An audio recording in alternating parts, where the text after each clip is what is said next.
दोस्तों नमस्कार। आप सुन रहे हैं द ओपन टॉक और मैं आपका होस्ट राहुल अग्रवाल। आज का विषय है 10th क्लास के बाद स्टूडेंट कौन सा कोर्स सेलेक्ट करें, साइंस, कॉमर्स या आर्ट साइड। अक्सर 10th के बाद स्टूडेंट कंफ्यूज हो जाते हैं कि वो 11th में आके कौन सी स्ट्रीम सेलेक्ट करें, क्योंकि उन्होंने 10th तक सिर्फ कुछ सब्जेक्ट पढ़े होते हैं, जैसे science, maths, social science, Hindi, English, और 11th में उन्हें एक कोर्स सेलेक्ट करना होता है, चाहे वो कॉमर्स हो, साइंस हो या आर्ट साइड हो, जो आजकल ह्यूमैनिटीज है, जिसमें अलग अलग सब्जेक्ट्स होते हैं जो उन्होंने 10th से पहले बहुत सारे सब्जेक्ट नहीं पढ़े होते हैं। इसी विषय पे बात करने के लिए आज हमारे साथ हैं अभिषेक सर, जो पिछले 25 साल से शिक्षा जगत में एक नए आयाम स्थापित कर चुके हैं और उनके पढ़ाने का जो मॉड्यूल है वो एक डिफरेंट मॉड्यूल है, इसलिए बहुत फेमस भी हैं और सिर्फ शिक्षित नहीं कर रहे हैं, लोगों को, स्टूडेंट्स को ये बता रहे हैं कि किस तरह पढ़ाई की जा सकती है और किस तरह हम आगे का सिलेक्शन कोर्सेज का करते हैं। आज हम उनका स्वागत करते हैं अभिषेक सर का, और थोड़ा सा चाहेंगे कि वो अपने बारे में बताएं, उसके बाद उनसे फिर अपने उसी विषय पर क्वेश्चन जो है करेंगे। Thank you. My name is Abhishek, an English language trainer training the people for better life. Basically, I train them to qualify exams. I train them to speak English, and I also train their personality, behavior, communication. I train them to qualify interviews as well. पिछले 25 सालों में लाखों लोगों को English बोलना सिखाने के साथ साथ हम करियर के लिए भी उन्हें गाइड करते हैं, और मुझे लगता है कि आज यही हमारा विषय भी है। बिल्कुल सर, बिल्कुल। तो सर, क्या पूछना चाहते हैं आज आप? देखिए, जैसे कि आपको पता ही है कि अभी अभी 10th और बोर्ड के पेपर खत्म कर चुके हैं और बच्चों पर एक बहुत ही प्रेशर है कि वह कौन सा स्ट्रीम या कौन सा कोर्स लें। मतलब वो ऐसा है कि जैसे रात को हम सोए और सुबह हमें कोई ऐसा डिसीजन लेना हो जिसके बारे में हमें पहले से जानकारी ना हो। तो उसी विषय पर हम आज बात करेंगे सर। और मेरा सबसे पहला सवाल है कि आपको क्या लगता है कि एजुकेशन सिस्टम ऐसा है कि जिसमें 10th तक के स्टूडेंट्स को कॉमर्स और ह्यूमैनिटीज के बारे में पर्याप्त जानकारी नहीं है? देखिए, बात करते हैं कि करियर का चुनाव हमें कैसे करना चाहिए। ये एक बड़ा बेसिक सा सवाल है और हर व्यक्ति के, हर पेरेंट के दिमाग में ये बात आती ही है कि आखिर हमारा बच्चा क्या बनेगा। बच्चों के लिए तो ये एक पहाड़ जैसा है, जैसे उन्हें पहाड़ काट के रास्ता बनाना है, ये बिल्कुल वैसा है। तो इसके लिए मुझे ऐसा लगता है कि शुरुआत जो होती है ना, वो 8th क्लास, 10th क्लास या 12th क्लास से नहीं होती। इसकी समझ हमें बच्चों को पहले से डालनी होगी, और इसमें हम चाहे स्कूल को जिम्मेदार ठहरा लें, लेकिन रोल सोसाइटी का ही आता है। हालांकि मैंने बहुत सारे ऐसे बड़े बड़े लोगों को देखा है जो जीवन में पढ़े कुछ और बने कुछ और। 2 फेमस एग्जाम्पल मैं हमेशा से देता हूँ। एक नाम है हर्षा भोगले, फेमस कमेंटेटर हैं, और IIM अहमदाबाद से उन्होंने MBA किया, और उसके बाद उन्हें या तो जॉब में जाना चाहिए था या किसी बिजनेस में जाना चाहिए था, लेकिन उनका डेस्टिनी था कि वो कमेंटेटर बनेंगे। दूसरे एक फेमस ऑथर हैं चेतन भगत, वो भी IIM अहमदाबाद से MBA कर चुके हैं, लेकिन उसके बाद वो ऑथर बने। लेकिन फिर भी एज ए पेरेंट हम सबको लगता ही है कि कैसे हम बच्चों को काउंसिल करें जिससे कि वो एक बेहतर करियर की ओर जा सके। मुझे लगता है इसमें आप चाहें तो करियर काउंसलर्स की हेल्प ले सकते हैं, लेकिन मैंने ये सब ट्राई किया अपनी बेटी के लिए, लेकिन मुझे कुछ उसमें रिजल्ट नजर नहीं आया। मुंबई से थी वो मैम, और जब हमने करियर काउंसलिंग कराई तो उन्होंने उनकी एजुकेशन पूछी और उसके हिसाब से बहुत सारी चीजें ऐसी बता दी जो फिट नहीं होती थी या उसके लिए माइंडसेट नहीं था।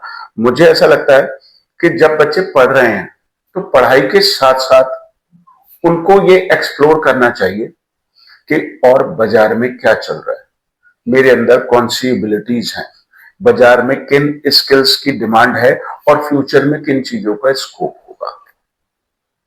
तो ये आपने जो सवाल पूछा कि जब हाई स्कूल बच्चे ने कर लिया तो उसे साइंस स्ट्रीम में जाना चाहिए या ह्यूमैनिटीज में जाना चाहिए। देखिए, ह्यूमैनिटीज तो अभी पिछले कुछ सालों से ही इंट्रोड्यूस किया गया है, लेकिन पहले से ना 3 कॉमन स्ट्रीम चलती हैं, एक साइंस, एक कॉमर्स और एक आर्ट्स। अब चूंकि हम लोग पूरे इसको एजुकेशन सिस्टम को तो रिवैम्प नहीं कर सकते, उसे तो पूरा बदला नहीं जा सकता, तो हमको हर इंसान को उसमें ही कहीं ना कहीं फिट होना पड़ेगा। और यदि हम कुछ और करना चाहते हैं तो हमें एक्सप्लोर करना पड़ेगा। और उसमें उस एक्सप्लोरेशन में, क्योंकि मुझे लगता है कि जो हाई स्कूल का बच्चा है वो 15-16 साल का होता है, वो 1% 2% बच्चे ऐसे हो सकते हैं जो एक्स्ट्राऑर्डिनरी होंगे, लेकिन बाकी फिर जिम्मेदारी पेरेंट्स की आ जाती है उन्हें गाइड करने की। तो टाइम टू टाइम पेरेंट्स को ही चेक करना पड़ेगा, बच्चों से बैठना पड़ेगा, उनको ऑप्शंस दिखाने पड़ेंगे। बहुत अच्छा सर। जैसे अभी आपने बताया कि आपने 2 एग्जाम्पल दिए, हर्षा भोगले और चेतन भगत जी का। तो अभी हम वो आपने हमें बताया कि आईएएम से उन्होंने किया और उन्होंने डिफरेंट स्किल उनकी होते हुए उन्होंने डिफरेंट फील्ड चूज किया। यहाँ बात सर आईएएम तक पहुंचने की हो ही नहीं रही है। यहाँ बात सिर्फ इस बात की है कि हम 10th में जो बच्चे, अभी हाई स्कूल में जो बच्चों ने पास आउट किया है, तो उनके स्ट्रीम सिलेक्शन की बात हो रही है, जिस पर उनके पास बड़ा प्रेशर होता है साइंस, कॉमर्स और ह्यूमैनिटीज का। आर्ट साइड भी जो पहले चला करते थे उसका नाम कुछ हद तक चेंज करके ह्यूमैनिटीज कर दिया है, तो वो लगभग सेम ही है। तो क्या हमें सर, मेरा एक सवाल है दूसरा कि क्या स्कूल में 8th और 9th से ही स्टूडेंट्स को डिफरेंट स्ट्रीम्स के बारे में बेसिक नॉलेज नहीं दी जानी चाहिए? मैंने अभी अभी जो आपको जवाब दिया, मैंने कहा था कि ये स्कूलों की जिम्मेदारी है। यदि स्कूल अपनी जिम्मेदारी नहीं निभाता तो फिर पेरेंट्स की जिम्मेदारी है। जैसे ही बच्चा थोड़ा सा मैच्योर हुआ, 12-13 साल का हुआ, तो अब मुझे लगता है कि मेरा एक सपना था, जो सपना अभी तक तो मैं पूरा नहीं कर पाया हूँ, कि जब बच्चे ने 8th में 1 महीना पास कर लिया तो स्कूल में एक एक्सपर्ट आए जो आर्मी से हो, क्योंकि उससे ज्यादा बढ़िया कोई कोचिंग वाला नहीं बता पाएगा। तो एक आर्मी से कोई सोल्जर आ जाए या आर्मी से कोई हायर रैंक के ऑफिसर्स आ जाए, कोई कर्नल आ जाए रिटायर्ड, तो वो जो आर्मी के बारे में समझा पाएगा 1 घंटा या 2 घंटा लगाकर, उससे बढ़िया शहर का कोई अगले महीने एक एक्सपर्ट एडवोकेट आ जाए, फिर अगली बार कोई आईएएस ऑफिसर आ जाए, कोई एक आईपीएस ऑफिसर आ जाए, एक पॉलिटिशियन आ जाए। तो यदि मंथली बेसिस पर हम किसी एक्सपर्ट को इनवाइट करते हैं तो बच्चे के पास चॉइसेस बहुत सारी हो जाएगी और उसमें वो आराम से डिसाइड कर पाएगा कि उसके पास आगे क्या उसे बनना है, और बनने के हिसाब से उसका जो सिलेक्शन होगा कि मुझे साइंस में जाना है, कि मुझे कॉमर्स में जाना है या मुझे ह्यूमैनिटीज में जाना है, कि थोड़ा और आसान हो जाएगा। आपकी बात बिल्कुल सही है सर, पर यह जिम्मेदारी स्कूल की, अगर फर्स्ट प्रायोरिटी पे देखें तो स्कूल की जिम्मेदारी है, और मुझे नहीं लगता कि अधिकतर स्कूल इस जिम्मेदारी को निभा रहे हैं। तो इसमें सर स्टूडेंट्स की क्या दिक्कत है? मान लीजिए स्कूल्स अगर इस टाइप का कैरिकुलम फॉलो नहीं कर रहे हैं कि वो 10th या 9th में बच्चों को काउंसलिंग नहीं दे रहे हैं, या 10th के बाद भी बच्चों को काउंसलिंग नहीं मिल रही है, तो ये सिस्टम सर एक कैसे फॉलो किया जा सकता है? एजुकेशन बोर्ड से कैसे फॉलो हो सकता है? क्योंकि अधिकतर एजुकेशन बोर्ड जितने भी हैं हमारे, उनमें 8th 9th या 10th तक फ्यूचर सब्जेक्ट, कॉमन सब्जेक्ट पढ़ाए जाते हैं, मैथ्स, इंग्लिश और आपके साइंस हो गई, सोशल साइंस हो गई। भाई उसमें ना तो अकाउंटिंग पढ़ाई जाती है, ना उसमें ह्यूमैनिटीज पढ़ाई जाती है, ना साइकोलॉजी पढ़ाई जाती है। तो क्या स्कूल्स को ऐसी क्लास, हम सभी मानते हैं लगानी चाहिए, पर अगर स्कूल ऐसे नहीं लगा रहे हैं तो क्या एजुकेशन बोर्ड को इसमें कुछ डिसीजन लेने चाहिए जो कंपलसरी हो स्कूल्स के लिए? देखिए, मैं आपको बताऊं कि स्कूल की भी चीजें लिमिटेड है, उसको अपना सिलेबस पूरा कराना है और बच्चों को एग्जाम दिलाना है। आज बाजार में बहुत कंपटीशन है, वो उन चीजों में ज्यादा दिमाग लगाते हैं, ज्यादा समय लगाते हैं जो जरूरी है उनको स्कूल चलाने के लिए। अब कोई कोई स्कूल ऐसा हो सकता है जो कुछ एक्स्ट्रा ऑर्डिनरी करने की कोशिश करे। हो सकता है कि हमारा वीडियो लोगों तक जाए और वो इस बारे में सोचने लगे। मतलब यदि हम 9th से देखेंगे और 10th तक देखेंगे तो 9th और 10th में लगभग लगभग 20 महीने बच्चा स्कूल जाएगा, 24 में से 20 महीने बच्चा स्कूल जाएगा। और यदि वो 15 एक्सपर्ट्स को भी बुलाते हैं तो बच्चे को थोड़ी क्लैरिटी आनी शुरू हो जाएगी। वही वहां पर जब अकाउंटेंसी के एक्सपर्ट आएंगे, सपोज करिए स्कूल में एक सीए आ जाए, तो सर स्कूल में इस समय स्कूल ये माने कि स्कूल शिक्षा का मंदिर होने की जगह बिजनेस मॉड्यूल है। मैं इस पर तो कोई कोट नहीं करना चाहूंगा। स्कूलों का अपना एक पैटर्न है, अपना एक सिस्टम है, लेकिन क्या किताबों तक सीमित है केवल? किताबों तक भी सीमित नहीं है सर। अच्छा, किताबों तक भी सीमित नहीं है। पेपरों से पहले जब फाइनल एग्जाम या मिड टर्म एग्जाम या टर्मिनल एग्जाम्स आते हैं तो उससे पहले हर स्कूल रिवीजन कराता है, और रिवीजन में जो सवाल आते हैं उसी में से पेपर आता है। बच्चे को पूरा सिलेबस आता है नहीं आता है, इस बात को इंश्योर आप कैसे करेंगे? आप तो रिजल्ट के आधार पर तय करते हैं कि बच्चे ने हमारे क्या सीखा। तो मैं अक्सर लोगों से ये कहता हूं, सीखना किसे कहते हैं।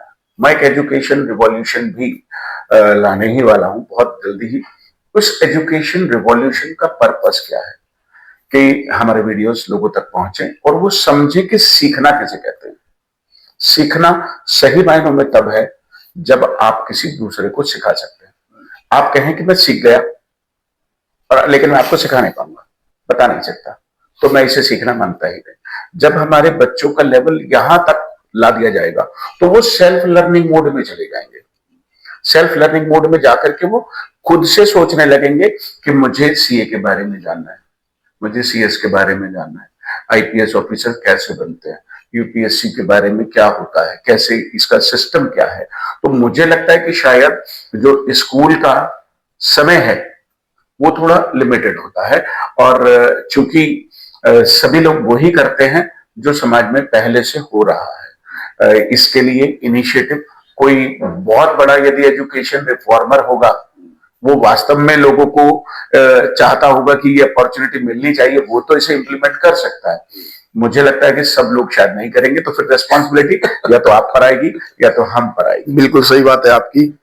बिल्कुल सर, आपने सही कहा, और हम उम्मीद करेंगे कि एक ऐसा एजुकेशन रिफॉर्मर आए जो इस एजुकेशन सिस्टम को और बेहतर बना सके, सभी को एक समान एजुकेशन मिल सके, और स्टूडेंट्स के मन में, उसके दिमाग में ऐसा प्रेशर ना हो कि वो एक रात पहले तक 10th क्लास के उन्हें बोर्ड दिए हों और अगले दिन उसे सुबह ये सोचना पड़े कि जो मैंने पढ़ा नहीं है मैं उस सब्जेक्ट को लेकर आगे क्या करूंगा।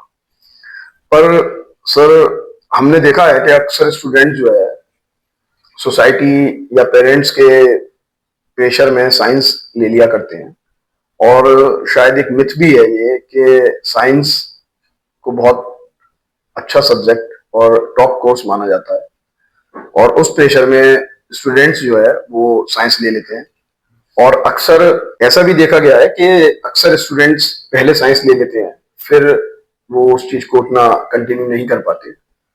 तो क्या कभी आपके साथ भी ऐसे स्टूडेंट्स कुछ रहे जो जिन्होंने पहले स्ट्रीम कुछ सेलेक्ट कर लिया हो और बाद में उन्हें उस स्ट्रीम्स में पढ़ने में दिक्कत हुई हो या प्रॉब्लम आई हो? इसका तो जीता जागता एग्जाम्पल मैं खुद हूँ। इसका तो जीता जागता एग्जाम्पल मैं खुद हूँ। अच्छा। जो आपने मुझसे सवाल पूछा, क्योंकि मैं थोड़ा पढ़ाई में ठीक ठाक था, मतलब मैं टॉपर तो नहीं था, क्योंकि उस जमाने में हमारे दिमाग में कभी टॉप करने की तो बात आई ही नहीं। थोड़ा सा पढ़ाई करता था, ठीक से नंबर आ जाते थे, तो फिर मम्मी पूछती थी कि भाई तू ज्यादा क्यों नहीं पढ़ता। मैंने कहा यदि कंपनी से अच्छे नंबर आ रहे हैं तो ज्यादा क्यों पढ़ूं, राइट। तो अब क्या हुआ कि जब हमने 9th क्लास में एडमिशन लिया, हम हिंदी मीडियम से पढ़े, तो जब 9th क्लास में एडमिशन लिया तो वहां स्ट्रीम चूज करनी थी। हमारे सारे दोस्तों ने टेस्ट दिया, एंट्रेंस टेस्ट, हमने भी दिया जी। अब हमारे सारे, मतलब ज्यादातर दोस्तों ने साइंस ले लिया। अब हमें साइंस से पढ़ना नहीं था, लेकिन हमने भी जो कि टेस्ट क्वालिफाई कर लिया था और भी साइंस स्ट्रीम में मिल रहा था एडमिशन, तो हमने भी साइंस ले लिया। अब साइंस लेते ही भाई ना तो हमें इंजीनियर बनना था, ना तो हमें मेडिकल में जाना था। तो हमें ये लग गया था कि दोस्तों के चक्कर में डिसीजन गलत हो गया। राइट। नहीं, हमारा अपना इंटरेस्ट, मैं कभी नहीं चाहता कि, मतलब मैं चाहता नहीं था कि मैं खुद डॉक्टर बनूं या मेरे बच्चे डॉक्टर बने, क्योंकि मैं इससे थोड़ा सा, मतलब मेरी ओपिनियन अलग है कि मैं डॉक्टर नहीं बच्चों को बनाना चाहता, खुद भी नहीं बनना चाहता था। इंजीनियरिंग मेरे दिमाग में दूर दूर तक भी नहीं थी मेरे दिमाग में उस समय। मतलब बच्चा बड़ा कंफ्यूज सा होता है, उसको कोई क्लैरिटी नहीं होती जब वो हाई स्कूल में होता है। ये क्लैरिटी देने का काम तो पेरेंट्स का है या स्कूल में काउंसलर्स का है। राइट। तो फिर हमने 11th क्लास में जैसे ही एंटर किया, हमने कॉमर्स ले लिया। अब कॉमर्स लेकर के 12th तक हमने कॉमर्स पढ़ा। अब दिमाग में उस समय पर, आज से 30 साल पहले, दो ऑप्शन आते थे, या तो सीएस करेंगे या तो सीए करेंगे। अब हमने अपने भाई वगैरह से, दोस्तों से, या जिन रिश्तेदारों ने सीए किया था उनसे बात करी, उन्होंने बता दिया इसमें पढ़ना बहुत पड़ता है। राइट। और मेरे एक दोस्त ने, मतलब भाई ने बताया कि उनका एक दोस्त 7 बार अटेम्प्ट दे चुका है और उसका क्वालिफाई नहीं हुआ है। तो हमारे तो रोंगटे खड़े हुए। हमने तो डिसाइड कर लिया कि हम सीएस नहीं करेंगे, सीए नहीं करेंगे, क्योंकि बहुत पढ़ना पड़ता, हमारे बस की बात नहीं है। 2-4 घंटे की बात हो तो वहां तक तो लगता है ठीक है, लेकिन ये तो 12 घंटे 14 घंटे, पहली बात तो समय बर्बाद होगा। राइट। कि हमें जो करना नहीं, हम उस तरफ जा रहे हैं। दूसरी बात, जब हम फेल होकर आ जाएंगे तो मम्मी पापा को बुरा लगेगा, हमारा लाइफ का टाइम बर्बाद हो गया। तो थोड़ा इंटेलिजेंट स्टेप्स लेने थे। अब जब ग्रेजुएशन हमने किया, तो ग्रेजुएशन करते करते जब बीकॉम कर रहे थे, तो दिमाग में आया यार एमबीए करेंगे। और एमबीए भी मैक और कैट उस समय पर 2 चलते थे, तो आसान चीजों को चुनने की आदत कभी रही नहीं, तो हमने इसीलिए कैट चुना। राइट। और कैट की प्रिपरेशन की, एमबीए किया। पर आजकल जैसे आपने अपना जीता उदाहरण बताया, ऐसे आजकल के बच्चे भी कुछ ऐसे हैं जो स्ट्रीम लेकर परेशान हैं? सर, ये तो हमेशा से था, हमेशा है, और ये हमेशा रहेगा। 100% क्लैरिटी। कई बार मैंने आपको अभी एग्जांपल दिया था कि वो पढ़े कुछ और बने कुछ और। Even I am an English language trainer, I studied commerce, I studied science, I am an MBA, but now I am an English language trainer. इसका उससे कहीं तक कोई दूर दूर तक लेना देना नहीं है। ये वक्त अपने आप बदल देगा। एक स्टीव जॉब की बड़ी फेमस और बड़ी पॉपुलर स्टोरी है, कनेक्टिंग द डॉट्स। यूट्यूब पर शायद वो कई सौ करोड़ लोगों ने वीडियो देखा है। जी बिल्कुल, आपने देखा, मैंने भी देखा। कनेक्टिंग द डॉट्स, ये तो डेस्टिनी है, आपको कहीं ना कहीं ले जाएगा, कुछ ना कुछ तो आप बन ही जाओगे। बस हाँ, ये कोशिश रहे कि हम सही से चूज करें। देखिए, वैसे तो हम कुछ ना कुछ बन ही जाएंगे, अच्छा इंसान सबसे पहले में बनना है। पर जैसे आपने अपने टाइम पे बताया, और अगर मैं भी अपने टाइम पर लूं, तो उस टाइम पर बहुत ज्यादा फैमिली प्रेशर या बहुत ज्यादा सोसाइटी प्रेशर नहीं हुआ करता था। 11th में हम साइंस ले लिया करते थे, फिर ग्रेजुएशन में हमने कॉमर्स ले ली, फिर उसके बाद इंजीनियरिंग भी कर ली लोगों ने, मतलब डिफरेंट स्ट्रीम हम सेलेक्ट कर पाते थे। पर आज की टाइम में सोसाइटी और एक फास्ट मूवमेंट का प्रेशर है, उसमें कैसे, अगर किसी स्टूडेंट ने 11th में सपोज कीजिए कॉमर्स ले ली, उसके बाद उस पर कॉमर्स नहीं हो पा रही है, साइंस ले ली, उस पर साइंस के सब्जेक्ट नहीं पढ़े जा रहे हैं, तो इट्स वेरी मच डिफिकल्ट कि वो उसके बाद 12th के बाद उसको ग्रेजुएशन में दोबारा चेंज करे। एक बच्चा टूट जाता है। तो क्या, मेरा सवाल यह है कि क्या इसकी कैरियर गाइडेंस के हिसाब से अगर बच्चे की काउंसलिंग 8th, 9th, 10th में स्कूल्स में कंपलसरी कर दे कि आपको 9th और 10th में बच्चों की काउंसलिंग करानी है और बच्चों का इंटरेस्ट पता लगना है, क्योंकि मेरा ये मानना है कि आजकल स्टूडेंट्स खोज ये रहे हैं कि उन्हें कौन सा स्ट्रीम लेना है, कि साइंस लेनी है कि कॉमर्स लेनी है कि ह्यूमैनिटीज लेनी है। पर मेरा अपना मानना ये है कि उन्हें खोजना ये चाहिए कि उनका इंटरेस्ट किसमें है। अगर उन्हें अपना इंटरेस्ट पता लग जाए तो it's very simple, it's very easy कि वो अपना स्ट्रीम सेलेक्ट कर सकते होंगे। तो सर इसमें क्या, देखिए, आपकी बात सुन के मुझे बड़ा अच्छा लग रहा है। मैं एक छोटा सा एग्जांपल दूंगा कि देखिए, इंटरेस्ट का तो तब पता चलता है इस जिंदगी में जब हम बाहर निकलते हैं। सिद्धार्थ की स्टोरी आपने सबने, हमने सुनी है। उनको कब पता चला कि मुझे इस जीवन में संन्यास की तरफ जाना है या लोगों को ज्ञान की तरफ लेके जाना है? जब वो घर से बाहर निकले। अब घर से बाहर तो छोटे बच्चे नहीं निकल सकते। तो मुझे ऐसा लगता है कि स्कूल और कॉलेज सिर्फ इतना काम तो जरूर कर सकते हैं कि वो अपने यहाँ नए नए एक्सपर्ट्स को इनवाइट कर रहे हैं। इंफॉर्मेशन का जमाना है, इंफॉर्मेशन यदि उनके पास होगी, हम तभी, जब हमें चॉइसेस का पता होगा कि जैसे हम साइंस लेते हैं तो इससे कौन से 50 तरीके के करियर निकलते हैं, कॉमर्स से कौन से 50 तरीके के करियर निकलते हैं, ह्यूमैनिटीज या आर्ट से कौन से 50 तरीके के करियर निकलते हैं। जैसे इस बात को एक एग्जाम्पल के तौर पर समझते हैं। जब आपको शॉपिंग करनी होती है तो आपको ये मालूम होता है कि मुझे वहां उस मार्केट में जाना है, उस मार्केट में जाकर मुझे उस दुकान पर जाना है और उस दुकान पर जाकर मुझे उनसे शर्ट, पैंट, कोट की डिमांड करनी है। तो ठीक ऐसे ही जब हम साइंस पढ़ रहे हैं तो साइंस पढ़ लीजिए, लेकिन साइंस से आगे कौन सी स्ट्रीम निकलेंगी, कौन सी करियर्स निकलेंगे, ये आपको यदि हाई स्कूल में क्लैरिटी होगी तो फिर साइंस लेने में आपको कोई ऑब्जेक्शन नहीं होगा। अब हम हर बात के लिए स्कूल को दोषी ठहरा दें या हम हर चीज के लिए काउंसलर ले आए या हर व्यक्ति काउंसलर अरेंज कर सकता है, ये मुझे लगता है संभव नहीं है। बच्चों से बात करनी होगी, ये हमारी और आपकी जिम्मेदारी है। बच्चों से बात करनी होगी, उसको समझना होगा और फिर उसे समझाना होगा। मैं आपको इसका एक एग्जांपल देता हूं तो आपको और क्लैरिटी आएगी। मेरी बेटी है, अभी वो बीटेक कर रही है। जब वो 12th में थी ना तो मैं उससे बात करता था, 11th में 12th में। मैंने हाई स्कूल के बाद से उससे बात करना शुरू कर दिया था। पढ़ाया मैंने उसे साइंस से ही था जी। ये मेरी चॉइस थी कि वो साइंस से पढ़े, क्योंकि आगे चल के ऑप्शन हम चेंज कर सकते हैं। तो अब वो बोली, डैडी मुझे नहीं करनी इंजीनियरिंग, मुझे नहीं करना बीटेक। मैंने कहा अच्छा नहीं करना, क्या करना चाहते हो? डैडी सोशल मीडिया, मुझे तो कोई ना कोई इन्फ्लुएंसर बनना है। मैंने कहा ये तो बहुत अच्छी बात है, मैं तो खुश हुआ आपके डिसीजन से। बस अब मुझे ये बताओ कि आप सोशल मीडिया पे करोगी क्या? आप मुझे बता दो कि कोई ऐसी चीज आपके पास है। सोशल मीडिया पे दो तरीके हैं, एक एजुकेशन, दूसरा एंटरटेनमेंट। दो ही चीजें हैं, सारी चीजें इन्हीं कैटेगरीज में आती हैं, एक एजुकेशन और दूसरा एंटरटेनमेंट। एंटरटेनमेंट में आप क्या करोगी? डांस। आपने कभी आज तक नाचा नहीं पब्लिक में, डांस की बात तो खत्म हो गई। सिंगिंग, आपकी आवाज अच्छी नहीं है, आप कभी गाती नहीं, घर में भी नहीं गाती, सिंगिंग नहीं कर सकती। ड्राइंग, बहुत देर लगती है आपको, और हर आदमी एमएफ हुसैन नहीं हो सकता जो बड़ी बड़ी करोड़ों रुपए की पेंटिंग बनाएगा। कार्टून, मिमिक्री, कॉमेडी, वो आपका कैरेक्टर नहीं, राइट? तो सोशल मीडिया में एजुकेशन पढ़ाओगी? नहीं डैडी पढ़ाते नहीं।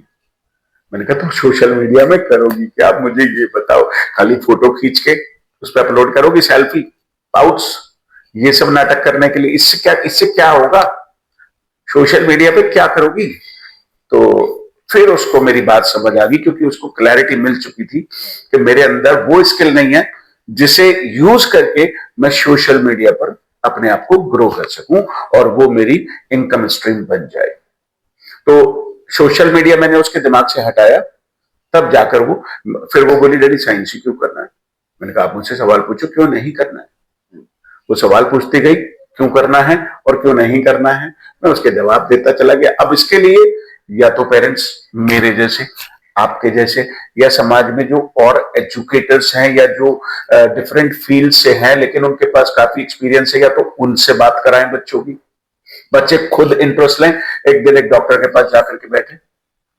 मुझे लगता है कि यदि आपको मेडिकल में जाना है तो आप एक डॉक्टर से दोस्ती कर लें, कभी उन्हें गुलाब जामुन दे आए, कभी उन्हें गुलाब का फूल दे आए, कभी बर्फी दे आए, कभी कुछ अच्छा सा लिख कर दे आए, कभी उन्हें मैसेज भेज दें, कभी उनके क्लिनिक का प्रचार कर दें। तो इससे डॉक्टर आपका दोस्त हो जाएगा और फिर आप डॉक्टर बनने के बारे में सारी जानकारी उनसे ले सकते हैं। अब आपको लगता है ये मेरे इंटरेस्ट का गेम है, आप उस गेम में आगे बढ़ जाइए, फिर एक इंजीनियर को पकड़ लीजिए। हालांकि ये जो मैं बता रहा हूं ये काफी मुश्किल है, बच्चे छोटे होते हैं, उतने करेजियस नहीं होते, उतने हिम्मत वाले नहीं होते, तो ये उनके लिए पॉसिबल नहीं होगा। लेकिन choosing the right career is of course a difficult job. या तो पेरेंट्स गाइड करेंगे क्योंकि हाई स्कूल का बच्चा उतना समझदार नहीं होता। जब वो आगे बढ़ेगा तब उसको समझ आएगा कि मैंने सही डिसीजन लिया या मैंने गलत डिसीजन लिया। पर सर बहुत सारे पेरेंट्स ऐसे हैं जो आपके और हमारी तरह नहीं है, जो बहुत ज्यादा एजुकेटेड नहीं है या बहुत ज्यादा ऐसी जगह नहीं है, ऐसी जगह से बिलोंग नहीं करते यहाँ पर बहुत सारे या उन्होंने इस विषय में सोचा नहीं हो। क्योंकि अक्सर मैंने देखा है कि छोटे शहरों में भी हम लोग अपने एंटरटेनमेंट का कल्चर तो बड़े शहरों जैसा बना रहे हैं। यानी 10 साल पहले कुछ और था, आज हमने बड़े शहरों जैसा मल्टी सिटीज जो है उनकी तरह एंटरटेनमेंट का कल्चर तो बना लिया।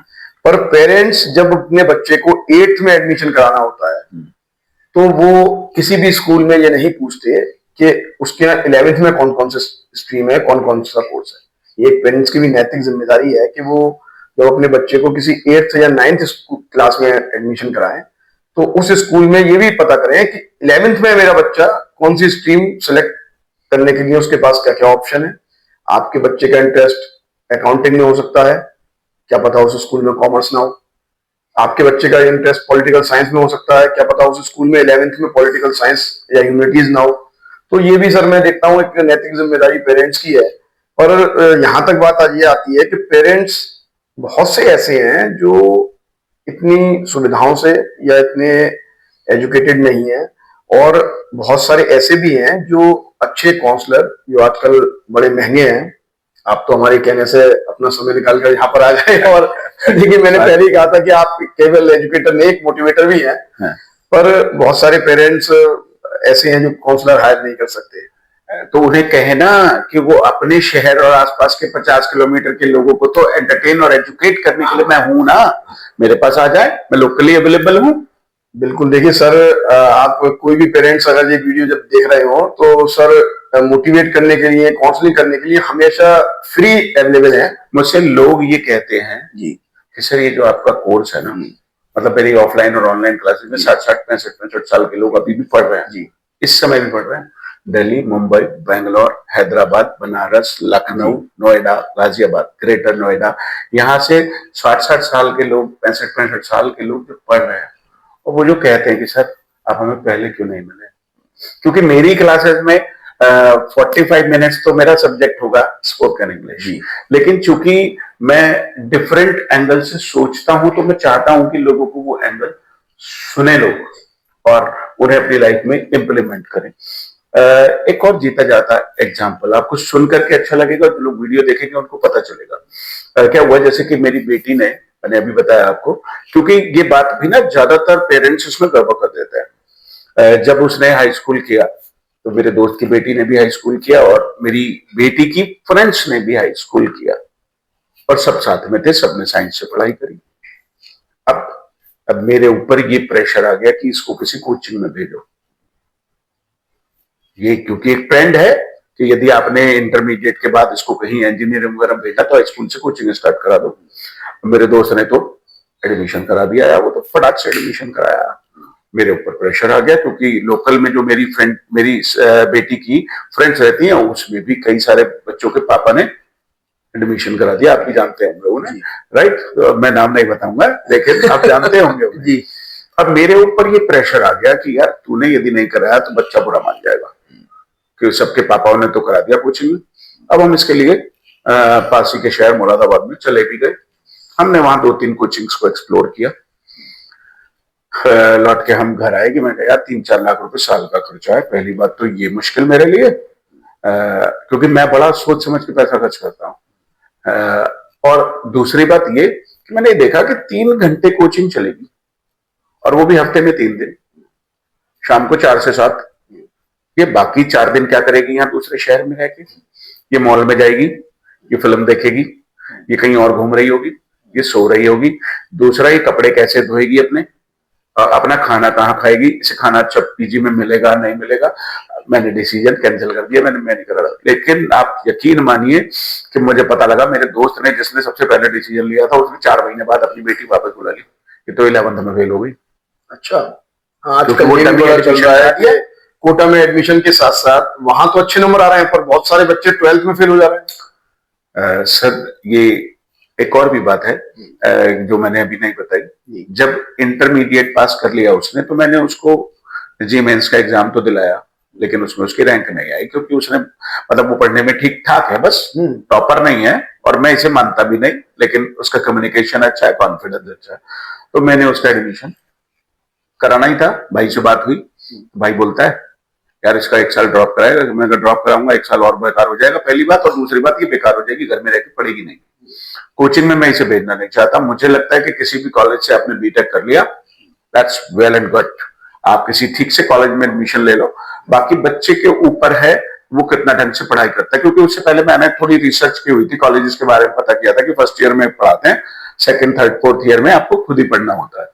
तो मैंने बच्चे को मेंटली प्रिपेयर किया, और आज मेरा भाई, जिसका एक बच्चा आईआईटी में है और दूसरा बच्चा हैदराबाद के बिट्स पिलानी से पढ़ा है, वो कहता है यार अभिषेक तेरे डिसीजन कैसे, यार तूने सही डिसीजन लिया, क्योंकि आज मैं देख रहा हूं कि वही मेरे बच्चों के साथ हो रहा है, लेकिन तू मुझसे छोटा है 10 साल, फिर भी तेरे डिसीजन। मैंने कहा हर बात को थोड़ा पैसे के नजरिए से भी सोचना पड़ता है, तो मैं उस नजरिए से सोचता हूँ, आप तुरंत ही फटाफट से डिसीजन ले लेते हो, क्योंकि आपको पैसे के बारे में नहीं सोचना। मैं एक मिडिल क्लास आदमी हूँ। जी सर, यहाँ पर सभी मिडिल क्लास है, और यहाँ जो व्यक्ति पैसों का डिसीजन सोचकर एडमिशन कराता है, तो वो बहुत, हमारे यहाँ इंडिया में बहुत कम लोग हैं, और उसमें पढ़ाई जो करनी है या अपने बच्चों को जो पढ़ाई करानी है, वो एक उन्हें एजुकेशन दिलाने के लिए करानी है, तो कैरियर ओरिएंटेड के लिए तो करानी नहीं। तो हम यहाँ बात मिडिल क्लास करने के लिए बैठे हुए हैं। अभी आपको मैं बताऊं, मेरी बेटी ने भी 10th किया है, अभी बोर्ड का रिजल्ट आने वाला है उसका। तो उसके सामने ये समस्या जब आई और मैंने फेस की, तो मुझे लगा इस पर एक बातचीत होनी चाहिए। मैंने, आप समझिए उसको साइंस है, और 10th में उसके पास साइंस की सब्जेक्ट होते हैं, तो मैंने कहा भाई आप देखो कि आपको साइंस कॉमर्स ह्यूमैनिटीज में क्या लेना है, और मैं आपको बताऊं कि वो उसने जो इसको डिसीजन लेने के लिए जो अपना पैमाना चुना, उसने कहा मैं थोड़े दिनों पहले भी कॉमर्स अकाउंटिंग जो ऑनलाइन पढ़कर देखी, this is the right choice, और उसके बाद में फिर पॉलिटिकल साइंस पढ़ के देखूंगी, कुछ दिनों पॉलिटिकल साइंस की वीडियोस देखूंगी, और फिर कुछ दिन मैं साइंस के विषय में देखूंगी, क्योंकि साइंस तो मैंने ऑलरेडी फिजिक्स केमिस्ट्री या बायो मैंने थोड़ा 10th तक पढ़ी रखी है, तो वो भी आजकल वो कॉमर्स अकाउंटिंग पढ़ ली है, कॉमर्स के सब्जेक्ट फिर इंग्लिश पढ़ेगी। पर सर सवाल ये है कि अगर हमारे बच्चों पर प्रेशर टाइम लिमिट का ना हो, और एजुकेशन सिस्टम इसको इस तरह से है कि 10th के बाद आप अपने स्कूल में 11th और 12th में किसी भी सब्जेक्ट की क्लास में 3 महीने तक विजिट कर सकते हो, और 3 महीने तक किसी भी सब्जेक्ट को पढ़ सकते हो। आप कॉमर्स की क्लास चल रही है तो स्टूडेंट वहां भी जाकर बैठ जाए, आप फिजिक्स की क्लास चल रही है वहां भी जाकर बैठ जाए, बायो की क्लास चल रही है वहां भी जाकर बैठ जाए, पॉलिटिकल साइंस की क्लास चल रही है तो वहां भी जाकर बैठ जाए। और 3 महीने बाद कोई भी बोर्ड 3 महीने बाद एक स्कूल से फाइनल बच्चों का एक स्ट्रीम सेलेक्ट कराए, तो बच्चे को जिस चीज में इंटरेस्ट होगा 3 महीने में, ऐसा नहीं कि वो रोज बदल बदल कर बैठेगा, बट वो 2-3-4 दिन कॉमर्स पढ़कर भी देख सकता है, वहाँ 2-4 दिन बायो की क्लास में जाकर भी देख सकता है, 2-4 दिन ह्यूमैनिटीज के सब्जेक्ट में भी जाकर देख सकता है। तो उसको एक जिस चीज में इंटरेस्ट होगा वहां हम एटलीस्ट उसके रॉन्ग डिसीजन को थोड़ा कम कर पाएंगे, अगर ऐसा एजुकेशन बोर्ड से सिस्टम। ये जो आपने बात कही ये है तो बहुत अच्छी, लेकिन यहां पर भी एक, जो मैंने आपसे पहले कहा कि एक सिस्टम है, और वो सिस्टम लोगों को फॉलो करना ही पड़ेगा। जैसे स्कूल एक नियम से बंधा हुआ है कि उसको 10th के रिजल्ट के बाद उसे 11th में एडमिशन देना है, और उसको इतनी सीट्स इसमें मिली हैं, इतनी सीट्स इसमें मिली हैं, वो अपनी सीटें भरने में लग जाता है। To hell with the people, लोग जाए भर में, उनको अपनी सीटें भरनी है। तो ये यदि आइडिया इम्प्लीमेंट हो जाए तो मैं मानता हूं कि हो सकता है। हाँ, इसमें कुछ कमियां जरूर रहेंगी, कि जैसे कि बच्चा पढ़ने बैठ गया, अब कुछ बच्चे तो समझदार हैं, जो हाई स्कूल का बच्चा 15 साल 16 साल का होता है, कुछ बच्चे तो समझदार हैं जो उसके बाद तय कर लेंगे। जैसे आपकी बेटी, आपने उसको शायद बात की है खूब सारी, इसलिए वो पॉलिटिकल साइंस पढ़ के देख रही है। अभी आइडिया यदि प्रैक्टिकली इंप्लीमेंट हो, इसमें कुछ कमियां रहेंगी, क्योंकि जब भी कोई आइडिया हम नया एग्जीक्यूट करते हैं तो उसमें कुछ ना कुछ परिवर्तन की जरूरत होती है। अब जो बच्चे विजिलेंट हैं, जो बच्चे थोड़ा दुनिया को देख रहे हैं या मम्मी पापा से बात कर रहे हैं, वो लोग तो इसमें शायद डिसीजन लेने में कामयाब हो जाएंगे। लेकिन जो 15-16 साल का बच्चा होता है, कई बार वो उतना मेच्योर नहीं होता, वो ह्यूमैनिटीज की क्लास में जाएगा, हो सकता है कि वो 2 महीने तक ऐसे ही सारी क्लासेस में बैठ बैठ के टाइम तो बिता दे, लेकिन उसके बाद भी वो कंफ्यूजन में ही बैठा है। तो ये हम मतलब इसका कोई सिस्टम, हालांकि ये जो आप बात कर रहे हैं कि अगले 3 महीने का एक्सटेंशन मिलना चाहिए, और मुझे ऐसा लगता है कि 3 महीने का जो एक्सटेंशन मिलना चाहिए ना, उसमें हर स्टूडेंट के लिए कंपलसरी होना चाहिए कि वो 2 घंटे ह्यूमैनिटीज पढ़ेगा, 2 घंटे साइंस पढ़ेगा, तब जाके उसे जब वो रेगुलर 3 महीने तक 3 चीजें पढ़ेगा तो उसको ये समझ आ जाएगा। यदि वो किसी दिन किसी में जाकर बैठ गया, किसी दिन किसी में जाकर बैठ गया, और मान लेते हैं कि उसे साइंस की पसंद आ रही है, तो वहां तो वो 1 हफ्ते बैठ गया, उसे अभी 1-2 दिन में ह्यूमैनिटीज में इंटरेस्ट नहीं बना, तो हो सकता है बाद में बन जाए। तो मुझे लगता है कि 3-3 महीने सारे सब्जेक्ट्स बच्चों को पढ़ने चाहिए। तो एवरेज इंजीनियर से अल्टीमेट डॉक्टर होना अच्छा है, और एक एवरेज डॉक्टर से अल्टीमेट डांसर होना अच्छा है, एक एवरेज डांसर से अल्टीमेट पेंटर होना अच्छा है। तो जब इंटरेस्ट बच्चे का जिस चीज में होगा तो वहां वो अच्छा कर पाए। क्योंकि आजकल हमने प्राय देखा है कि जैसे मेरा अपना भी मानना है, जिनमें हमने देखा है कि हाँ, बच्चे जब पेपर देते हैं तो उनके जिस सब्जेक्ट में नंबर कम आते हैं उनका फोकस वहां ज्यादा हो जाता है, उनके टीचर का फोकस वहां ज्यादा हो जाता है, उनके पेरेंट्स का फोकस वहां ज्यादा हो जाता है। जबकि जिस बच्चे के नंबर जिस सब्जेक्ट में अच्छे आए हों, 100 में से किसी के 85 आए हों, मेरा मानना है वो 85 से कोशिश करेगा उसके 95 हो जाएंगे। जब हर बच्चा अपना अलग है, हर बच्चे का व्यक्तित्व अलग है, हर बच्चे का एक माइंडसेट अलग है। जरूरी नहीं जो डॉक्टर बन पा रहा है वो इंजीनियर बन पाए, जो टीचर बन पा रहा है वो डॉक्टर बन पाए। तो अगर हमें केवल इतना ही पता करना है कि इंटरेस्ट बच्चे का कहां पर है, और जब हम बहुत सारे बच्चों में एक बात कर रहे हैं, एक्सेप्शनल केस तो सब जगह है। एक बात है कि बहुत सारी जगहों पे ना, जब हम किसी कंपटीशन को क्वालिफाई करते हैं तो कंपटीशन हमसे क्या पूछते हैं। दुनिया भर के जब भी कोई कंपटीशन होता है तो वो एक चीज का टेस्ट करता है, वो इंटरेस्ट का टेस्ट नहीं करता, वो टेस्ट करता है एप्टीट्यूड। और एप्टीट्यूड से पता चलता है कि आप किस चीज में कुशल हो, स्किल्ड हो। और मुझे लगता है जिस चीज में आप स्किल्ड होगे वही आपका इंटरेस्ट, वही इंटरेस्ट भी है। तो जो आप बात कह रहे हैं, मैं भी उस बात को सपोर्ट करता हूँ। 3 महीने तक बच्चों को सारे सब्जेक्ट्स पढ़ाएं और फिर उनका एक एप्टीट्यूड टेस्ट ले लें, बिल्कुल वो किस चीज में अच्छा परफॉर्म कर रहे हैं। फिर उनके सामने ऑप्शन रखें कि देखिए इसमें आप इतना कर रहे हैं, इसमें इतना कर रहे हैं, मम्मी पापा को बुलाएं और एक बढ़िया सेमिनार या वर्कशॉप होना चाहिए जहां पेरेंट्स एक साथ हों, बच्चे एक साथ हों, और वहां उनको गाइड करने के लिए उनके टीचर्स भी हों। मतलब हर एक बच्चे को कम से कम 2-3-4 घंटे उस वर्कशॉप में रहना है। मैराथन होना है, मेंटल मैराथन होना है, मम्मी का भी, पापा का भी, टीचर का भी, बच्चे का भी।